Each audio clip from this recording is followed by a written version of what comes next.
Welcome to Inorganic Chemistry class, chapter D and F block elements. In the last class, we have discussed about the some properties of interstitial elements of D block.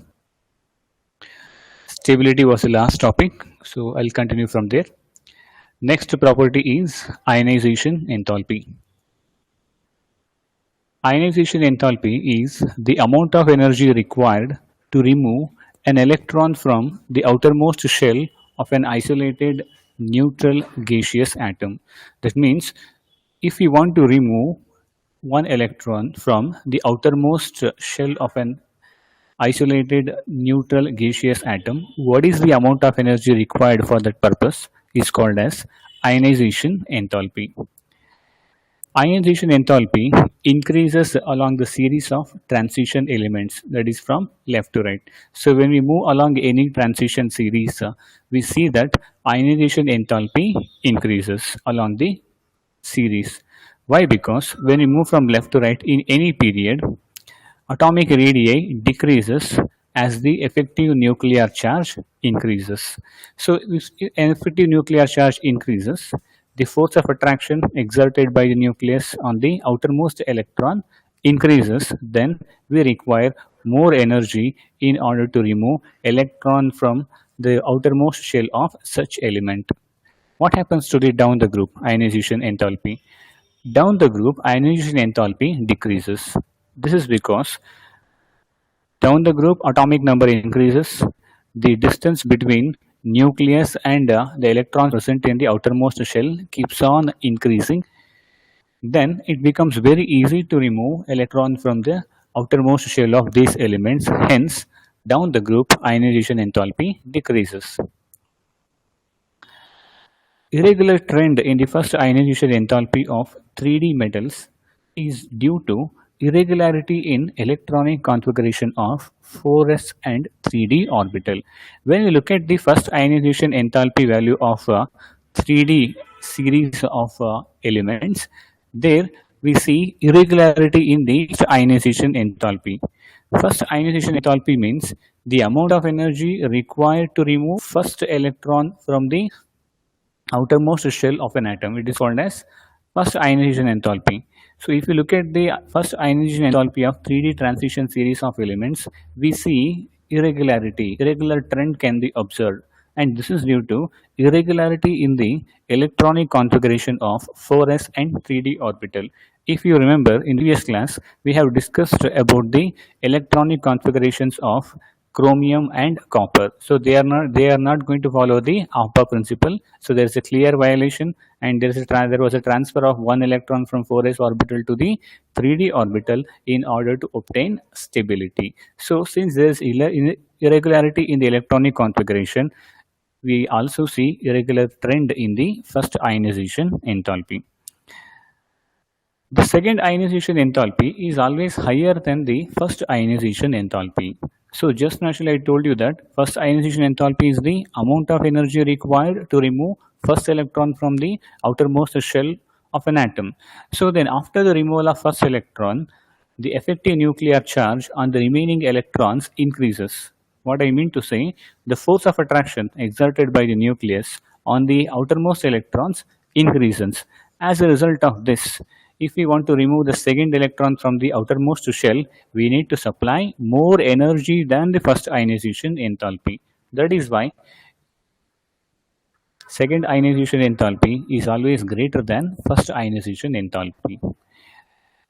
And so with respect to the third ionization enthalpy, the amount of energy required to remove the third electron from the outermost shell is called as third ionization enthalpy. So in case of 3D transition series of elements, so here once they lose the electrons present in the 4s orbital, then the third electrons has to be removed from the inner 3d orbital, which requires a lot of energy. So that is why third ionization enthalpy is always very high, because the third electron is to be removed from the inner d orbital. If you remember the general electronic configuration of d block elements, it is n-1 d 1 to 10 ns1 to 2. So after losing both the electrons present in 4s orbital, the third electron has to be removed from the inner d orbital, which actually requires a lot of energy. This is second ionization. Enthalpy of copper is very high. You will always get this kind of questions with respect to the ionization enthalpy. Second ionization enthalpy of copper is very high. Why? So the answer is very simple. So first, you need to understand why second ionization enthalpy of copper is very high. So here I have mentioned the ground state electronic configuration of copper, whose atomic number is 29. So its electronic configuration can be written as argon core 3d10 4s1.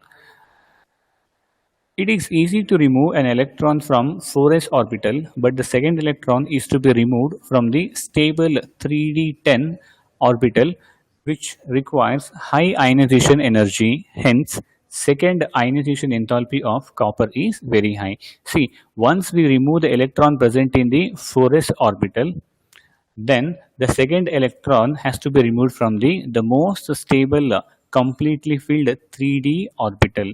So here we require a lot of energy. That is why second ionization enthalpy with respect to copper atom is always very high. Here you can see. So once it loses one electron present in the 4s orbital, then the second electron has to be removed from this completely filled 3d10 orbital, so which requires lot of energy. So that is why second ionization enthalpy of copper is very high. Next important property of transition metals is magnetic properties. So when a magnetic field is applied to substances, mainly two types of magnetic behaviors are observed: diamagnetism and paramagnetism.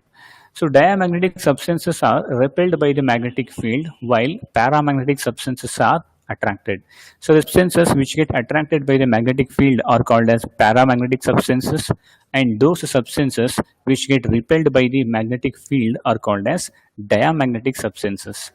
Some substances they get strongly attracted by the magnetic field and they are called as ferromagnetic substances. Example: iron, cobalt, nickel, etc. Always remember, paramagnetism arises only due to the presence of unpaired electron. If any substance, if it is showing paramagnetism, means what? Definitely it will contain at least one unpaired electron. Okay, it could be more also. At least one unpaired electron should be there in order to exhibit the property of paramagnetism. With respect to the electrons, so which revolve around the nucleus in an atom, so we observe two types of momentum or motion. So electrons spin about their own axis. So such motion of electron, it is called as spin angular momentum. So here electron spins about its own axis. So such type of motion by the electron, it is called as spin angular momentum. And you know that, so in an atom, electrons revolve around the nucleus. So this kind of motion, it is called as orbital angular momentum. So these two are very important. Calculation of magnetic momentum. See, whenever we calculate a magnetic momentum of any ion, we have to consider the number of unpaired electrons. So based on which we are going to calculate the magnetic momentum of ions. So here we use the formula called as spin only formula. So just now you have come across with the orbital angular momentum and spin angular momentum. Here we are going to consider only spin angular momentum but not orbital angular momentum. Hence the formula used here, it is called as spin only formula. Why it is so? Because when we move from left to right in any transition series, what happens to the atomic radii? Atomic radii keeps on decreasing because of increase in the effective nuclear charge. So when the atomic radius decreases, that leads to the effective quenching of orbital angular momentum. That is why we consider only the spin angular momentum. Here is the formula: mu is equal to square root of n into n plus 2. So here n refers to number of unpaired electrons available and mu refers to magnetic momentum measured in terms of Bohr magnetons It is denoted by Bm. Bm refers to Bohr magneton, which is the unit of measuring magnetic momentum. A single unpaired electron has a magnetic moment of 1.73 Bohr magneton. So let's solve some problems in order to understand this. Calculate the magnetic momentum of a divalent ion in an aqueous solution if its atomic number is 20. Here we need to find out magnetic momentum of a divalent ion. That means its valency is 2, having plus 2 as its oxidation number, and its atomic number is 25. If you look at the periodic table, which element's atomic number is 25? Definitely it is manganese. So then if we write the ground state electronic configuration of manganese, its electronic configuration can be written as argon core 3d5 4s2. Whenever we write argon core, we are going to accommodate 18 electrons. 25 minus 18 is 7. So first we have to fill the 4s orbital completely. So 2 electrons goes to the 4s orbital, and remaining 5 electrons goes to the 3d orbital.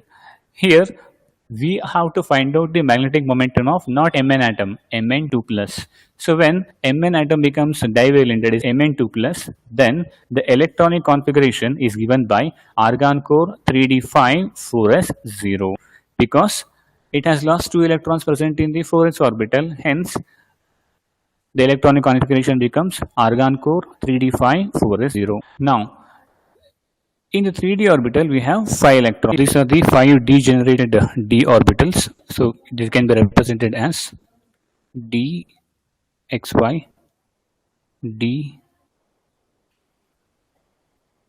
yz, and d xz, d x square minus y square, and the last one is dz square. So here how many electrons do we have in 3d orbital? So we have 5 electrons. So now electron in each of these 5 degenerated orbitals of d. So first electron goes here, second electron, the third electron, fourth electron, and this is the fifth electron. So then now how many electrons here now? So 5 electrons have been accommodated here, and there are 5 electrons in the 5 degenerated d orbitals. What does it mean? Our n value is 5, because n refers to number of unpaired electrons. So the n value is 5. Substitute this n value in the formula mu is equal to square root of n into n plus 2. So then we get, by simplification, the answer as 5.92 Bohr magneton. Let's take up one more problem. Calculate spin-only magnetic momentum of Fe2 plus ion whose atomic number is 26.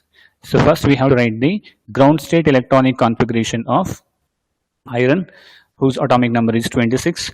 Then its electronic configuration can be written as argon core 3d6 4s2. Okay, then we have to find out the magnetic momentum of not Fe, Fe2 plus. So then for Fe2 plus ion, the electronic configuration becomes argon core 3d6 4s0. So here now it has lost 2 electrons present in 4s orbital. Now we are left with 6 electrons in the d orbital. Now let's pause on. So here I have got the same 5 degenerated d orbital. How they are named? D xy, d yz, d xz, and then here d x square minus y square, and then lastly d z square. So then now 6 electrons are there. Let me accommodate the electrons. First, this is the second, third electron, fourth electron, and this is the fifth electron. Still we are left with one more electron, that is 6. So then now how many number of unpaired electrons are there here? Just 4. This is 1, 2, 3 and 4. So now the n value is going to become 4. Okay, so never just by looking at 3d6 never come to the conclusion that n value is 6. No, you have to accommodate the electrons. Okay, then only so you will come to know. So then now the n value is 4 because there are 4 unpaired electrons here, and then this is the formula mu is equal to square root of n into n plus 2, and if we substitute n value here, we get 4.89 Bohr magneton as the answer. So this is important for 2 marks as well as for 1 mark. Sometimes just formula alone will be asked for 1 mark, and most of the times they have asked question on solving this kind of problem for 2 marks. The next important property is formation of colored compounds. See, the most of the compounds of transition metals are colored. Colored compounds are formed due to the presence of unpaired electrons which undergo DD transition. See, if any transition metal is forming colored compound means definitely the metal ions of the metal, it should have unpaired electrons. See, color arises only due to the presence of unpaired electrons which undergo DD transition. What is this DD transition? Now we shall see. So this is the splitting of octahedral field here. This is octahedral field OH, and then here it is the tetrahedral field. So here in the octahedral field, it splits up into EG and T2G. In the tetrahedral field, it splits up into T2 and E. So here in the octahedral field, T2G is the lower energy d orbital and EG is the higher energy d orbital. In tetrahedral, E is the lower energy d orbital and T2 is the higher energy d orbital.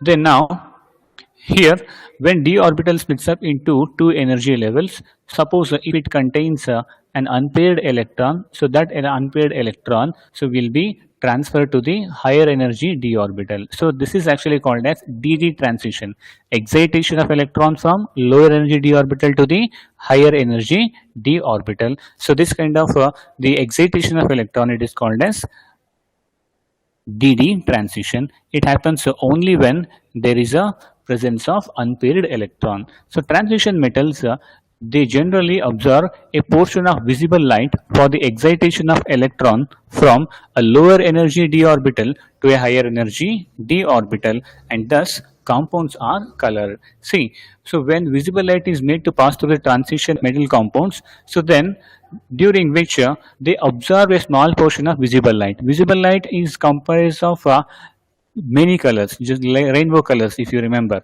So then they absorb a portion of visible light in the form of the photon energy for the excitation of electron, because electron should be excited from lower energy d orbital to the higher energy d orbital. So this leads to the formation of colored compounds. The color observed here corresponds to the complementary color of the light observed. What does it mean? So the color of the compound formed depends upon what color has been observed in the visible region. So when visible light, when they are going to observe a portion of visible light, so the color observed by this the compounds will be deciding factor for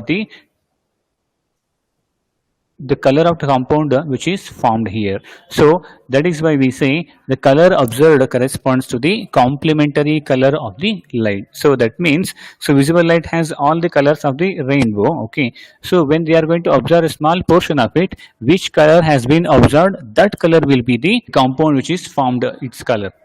Then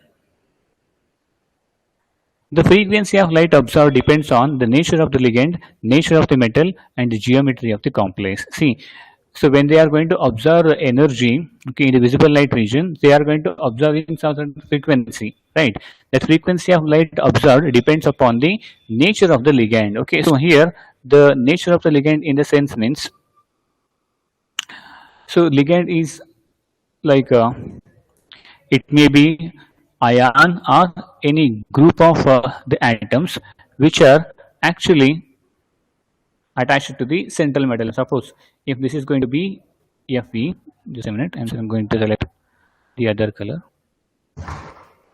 Okay, so here if this is the central Fe atom, then it is surrounded by or attached to the 4 Cn groups.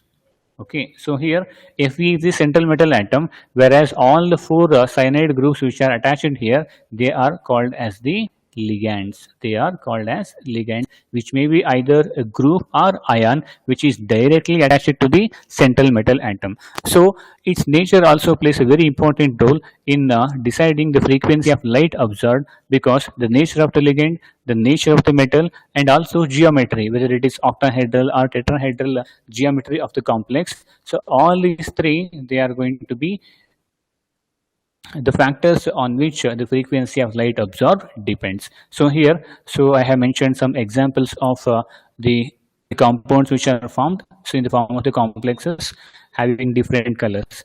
Hexa aqua titanium 3 complex is going to have purple color. Hexa aqua ferrous sulfate is going to have green color, and the copper sulfate pentahydrate is blue in color. All these are the presence of unpaired electrons which undergo DD transition. Upon this topic, so you will get a question like this: Ac3 plus ions are colorless, whereas vanadium 3 plus ions are colored. Let us see the answer. First, we have to write the ground state electronic configuration of scandium.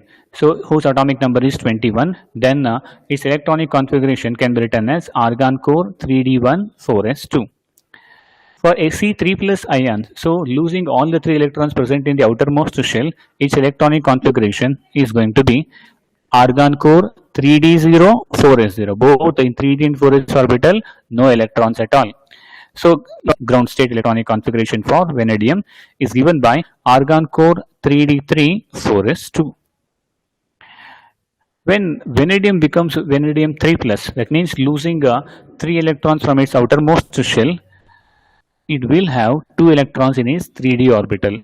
So then its electronic configuration can be written as argon core 3d2 4s0. So what does it mean? So here, in case of vanadium 3 plus, so here it is going to have completely empty 4s orbital, but 3d orbital has got 2 electrons. So here, because of having this 2 electrons, it is going to undergo what? DD transition. But in case of Ac3 plus, it doesn't happen so.